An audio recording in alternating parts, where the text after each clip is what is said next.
A Lakszakálasi Esküvő Fesztiválba ágyazott falunap kora délután azzal indult, hogy az ünneplőbe öltözött vőlegény beköszöntött a Molnár-házba megtalálni élete párját. A sokadalom nagy lelkesedéssel várta a lány kikérési szertartást, amiben bőven vegyült humor és kacagás. A koros ám de hegyke menyecske után a várandós szűz kellette magát a vőlegény előtt, aztán végre megjelent a mennyasszony, aki szépségével és üdességével elbájolta a vőlegényt, na meg a nagy érdemű násznépet.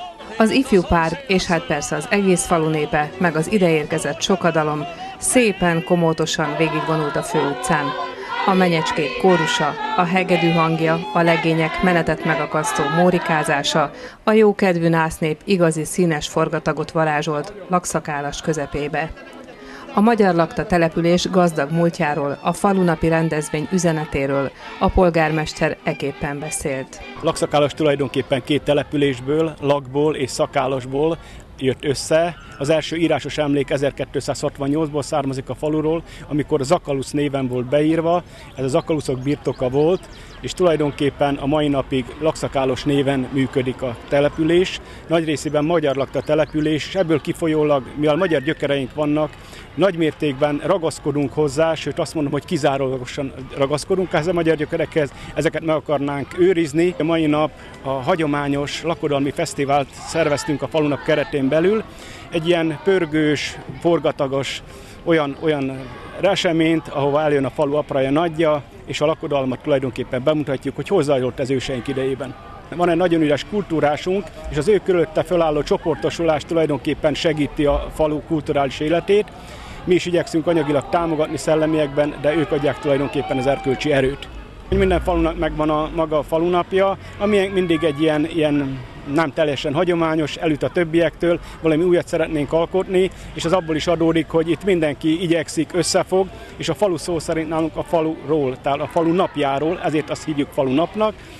Rengeteg vállalkozó, támogató, pedagógus, és mindenki csatlakozik ehhez azért, hogy ez működjön, és a mai nap is erről szól. A fiatal pár mindeközben odaért a boldogság kapujába, ahol is a tisztelendő úr Isten és ember színe előtt össze is adta az ifjakat, ahonnan aztán már mint férj és feleség indultak a nagy életbe, de legalábbis a szabadtéri színpad melletti szép sátorba, hogy egész délután kedves részesei legyenek a lakszakálasi esküvő szokások megidézésének.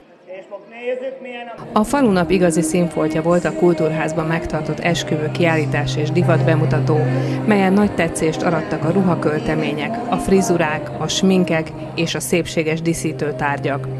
Az esküvő szervezés minden kelléke megtekinthető volt. Ékszerek, terítékek, torták, fontos rekvizitumok arra, hogy akinek mostanában támad kedve szerelmével egybekelni, az kaphasson teljes képet arról a választékról, melyet a csalóközi régióban fellelhet. Alig nyittatott meg az esküvő kiállítás, újabb esemény folyam várta a nagy érdemű közönséget a falu közepén felállított szabadtéri színpadon. Egymást érték a bemutatók, hol a legapróbbak, a falu óvodásai, kisiskolásai, hol meg az idősebbek adták egymásnak a színpadot. A zenés táncos produkciók hihetetlen gazdagsága elárulta, ebben a faluban nem pihennek a közösségek. Itt mindenki hódol a mozgásnak, a dalnak, a szépnek és a jónak. De voltak itt vendégfellépők a környékbeli városokból és falvakból, látványos produkciók fonódtak egymásba, szinte szünet nélkül folyt a vigasság a színpadon, a lelkes közönség nagy örömére. Mindez persze összeépült a népszokásokat felelevenítő lakszakálasi esküvő részleteivel. Adódott ott minden, ami egy tisztességes esküvőn szokás volt. Tányértörés, cserépsöprés, vidám játszadozás, cipőlopás, ételital kóstolgatása mértékkel. És hát eljött a pillanat, amikor a szépséges ifjú asszony elhajította a csokrát, s a lányok közül sokan kaptak a bokrétáért. Aki a legügyesebb volt, az lehet a legközelebbi mennyasszony. Legvégül pedig elkövetkezett a mennyasszonytánc, mely az esküvők legmámorosabb pillanata, s az volt Lakszakálason is, ahol egy szép júniusi délutánra sikerült a falu összes szokását és az itt élők gazdag kultúráját megmutatni országvilág előtt. Így volt, szép volt, mindenki örömére.